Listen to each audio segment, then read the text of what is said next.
400 साल पहले 16वीं सदी में बाबा कीनाराम बहुत बड़े अघोरी हो गए। भारत के one of the most renowned अघोरी जिन्हें कहा जाता है।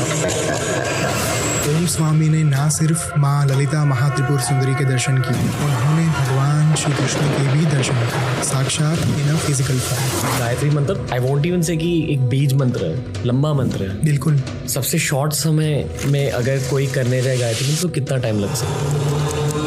माँ के साक्षात दर्शन संभव है सिर्फ एक बार। उसके बाद अगर गायत्री मंत्र बोला भी नहीं फिर भी गायत्री मंत्र का पावर आपके पास है। जस्ट थिंक अबाउट दिस, जब आप किसी को गाली देते हो ना, तब आप अपने पुण्य सामने वाले को ट्रांसफर कर देते हो।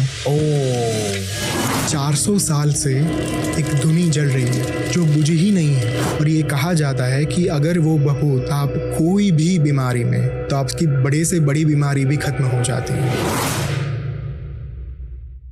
से अभी जा रहा हूँ 2010 में ही वेंट टू हिमालयाज। उनकी तपस्या बहुत लंबी चली। श्री विद्या में उन्होंने एक ऐसी जगह पे जाकर तपस्या की जो चमोली, वहाँ पे एक गांव है, वहाँ के बहुत सारे पहाड़ है और पहाड़ों के बीच में जंगल है जहाँ पे कोई नहीं पहुँच सकता। मतलब ऐसे जंगली जानवर वहाँ पे घूमते रहते हैं जो दिन के उजाले में भी आप वहाँ पे जाने की हिम्मत ना करें। वैसी जगह पे उन्होंने 1.5 साल साधना करने का निश्चय किया। उनके एक शिष्य उनके साथ थे। शिष्य तो नहीं कह सकते, लेकिन हाँ कह सकते हैं कि उनके साथीदार तब उनके साथ थे, बाद में शिष्य बने, जिसका नाम था प्रदीप ब्रह्मचारी जी। प्रदीप ब्रह्मचारी उनके साथ थे और ये दोनों, स्वामी जी और प्रदीप जी, दोनों जंगल में थे, साधना कर रहे थे। 1.5 साल तक उन्होंने साधना की।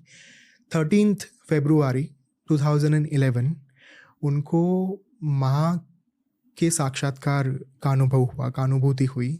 सुबह 5 बजे का समय था और माँ ललिता महात्रिपुर सुंदरी जो तीसरी महाविद्या है और जिस मंत्र में उनको दीक्षा मिली थी, उस मंत्र के थ्रू ही स्वामी जी को माँ के दर्शन हुए।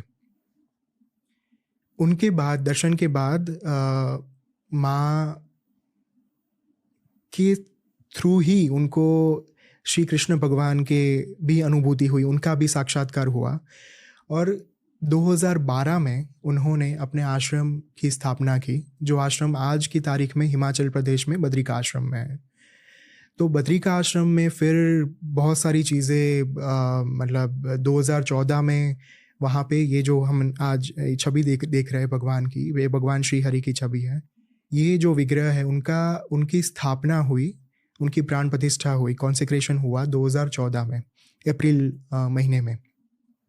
और फिर आज की तारीख में स्वामी जी अभी बहुत सारी चीज़ें कर रहे हैं, लाइक टेक्नोलॉजी के थ्रू ही has developed black lotus app as well as Sadhana app. Black lotus meditation के लिए, साधना एप्लीकेशन जो है वो सबसे ज़्यादा साधक को जिस चीज़ की परेशानी रहती है कि साधना कैसे करें, न्यास कैसे करें, विनियोग कैसे करें, पूरी तांत्रिक साधनाएं उसमें दी गई है। उच्छिष्ट गणपति से लेकर माँ दुर्गा की साधना से लेकर अभी नवग्रह का पूरा एक प्लानेट वहाँ पे डेवलप हो रहा है, उसकी साधना से लेकर टोटल 150+ जागृत मंत्र जिसकी साधना स्वामी जी ने खुद अपनी ज़िंदगी में करी है, वही सारे जागृत मंत्र की साधना वहाँ पे दी गई है विथ 100% फुल, मतलब सारे रिचुअल्स के साथ। 15,000 घंटे का उनका मेडिटेशन का वो पीरियड है। उन्होंने अपनी ज़िंदगी में 15,000 घंटे से ज़्यादा मेडिटेशन किया हुआ है। तो एक ऐसे संत जिन्होंने ध्यान योग में भी इतना काम किया हुआ है और तंत्र योग में भी इतना काम किया हुआ है। और मेरी ज़िंदगी में 2021 में फिर बाद में मैंने इफ ट्रूथ बी टोल्ड पढ़ा और ये सारी चीज़ें हुई। 2022 में कट्टू, मैंने उनकी ऑलमोस्ट 6-7 किताबें पढ़ ली थी तब तक। और ही इज़, मेरे लिए अगर कोई मुझे पूछे कि स्वामी जी क्या है, तो he is a God for me actually. क्योंकि बहुत ही कम लोग आज की तारीख में ऐसे होते हैं जो एक बार सिद्ध होने के बाद पूरी दुनिया के लिए नहीं लिया था, एक निर्धार लिया था कि स्वामी जी को मैं अपने गुरु के पद के ऊपर स्थापित करूंगा। क्योंकि बहुत लंबे अरसे के बाद मुझे कोई ऐसे गुरु की प्राप्ति हुई थी जिनके लिए मुझे अंतर से बहुत ही ज़्यादा भावुक मैं हो रहा था, जिनके लिए मुझे बहुत आस्था प्रकट हो रही थी जिनके लिए। तो उसी वक्त मैंने निर्णय लिया कि मैं इस नवरात्रि में स्वामी जी को अपने गुरु के पद के ऊपर स्थापित करूँगा। और मुझे दीक्षा नहीं मिली थी तब तक उनके पास से। मेरी पहले दिन की साधना नवरात्रि की ख़त्म हुई और रात को मैं साधना करता हूँ, मेरी तंत्र साधना रहती है।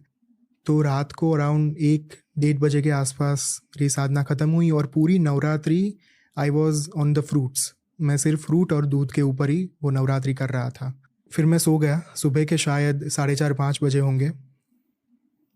उन्होंने एक विज़न आया मुझे, जो विज़न इतना रियल था कि ड्रीम होने की तो कोई संभावना थी ही नहीं। और अगर आप उनकी बाकी की किताबें पढ़ेंगे, रेन मेकर या फिर ओम स्वामी एज वी नो हिम, जो साध्वी वृंदा ओम ने लिखी हुई है, वो पढ़ के आपको पता चलेगा कि उनका ये एक मेथड है लोगों से कम्युनिकेट करने का, जो साधक होते हैं उनसे कम्युनिकेट करने का थ्रू विजन्स। क्योंकि he is on that level कि माँ और श्री कृष्ण, मतलब माँ और भगवान हरि दोनों उनके अंदर विराजमान है।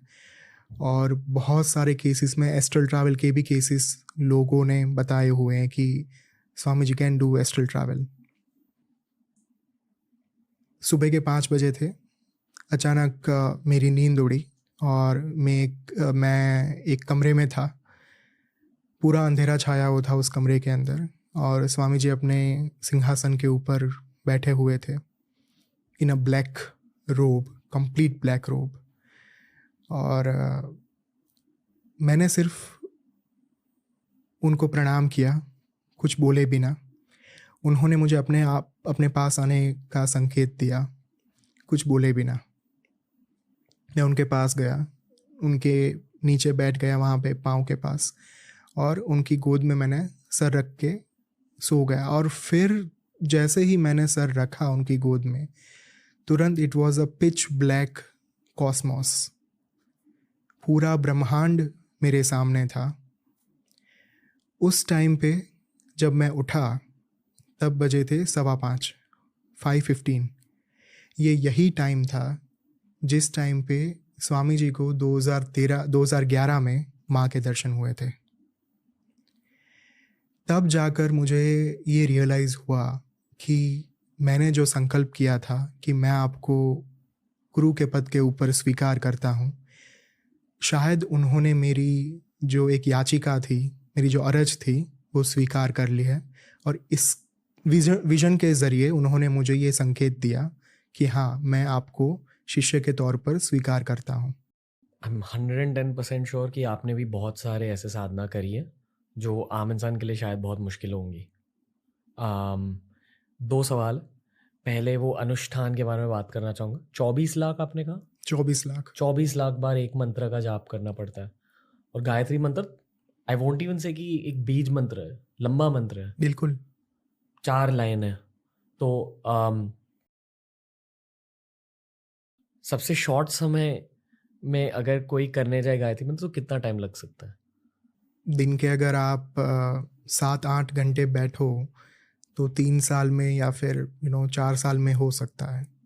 3 या 4 साल? हाँ। पर एक बार वो 24 लाख बार जाप कर लिया फिर क्या होता है? 24 लाख जाप करने के बाद रणवीर, सबसे पहली जो चीज़ आपके साथ होती है, आपका माइंड एकदम काम हो जाता है। और आपको, अगर स्क्रिप्चुरल बात मैं आपको बताऊं, स्क्रिप्चर में जो लिखा हुआ है, वेद माता गायत्री सिद्ध हो जाती है आपको। वेद माता गायत्री सवितुर गायत्री है, जो सूर्य भगवान का मंत्र जिसे कहा जाता है, और वही वेद माता भी है जिन्होंने चारों वेदों में जो विराजमान है, जो दिव्य शक्ति विराजमान है, वही वेद माता गायत्री है। सबसे पहली रिक्वायरमेंट उसके लिए यही है कि आपको पूर्ण श्रद्धा के साथ, पूर्ण आस्था के साथ ये चीज़ करनी पड़ेगी। विधि विधान भी ज़रूरी है, लेकिन वो थोड़ा अगर साइड में रखेंगे तो सबसे ज़्यादा इम्पोर्टेंट है फेथ। अगर आप सिर्फ और सिर्फ पैरट की तरह, एक तोते की तरह उसे करते जाएंगे, उसका कोई मीनिंग नहीं है। उसे 110% उसका मीनिंग समझ के पूर्ण आस्था के साथ उसे चांटिंग करना पड़ेगा, चांट करना पड़ेगा। तब जाकर जो स्वामी जी का एक एक्सपीरियंस रहा हुआ है वो मैं आपको रिपीट करना चाहूँगा कि माँ के साक्षात दर्शन संभव है। और हमारे यहाँ पे बहुत ही बड़े आचार्य हो चुके हैं, पंडित राम शर्मा आचार्य, जिन्होंने गायत्री माँ को सिद्ध किया था।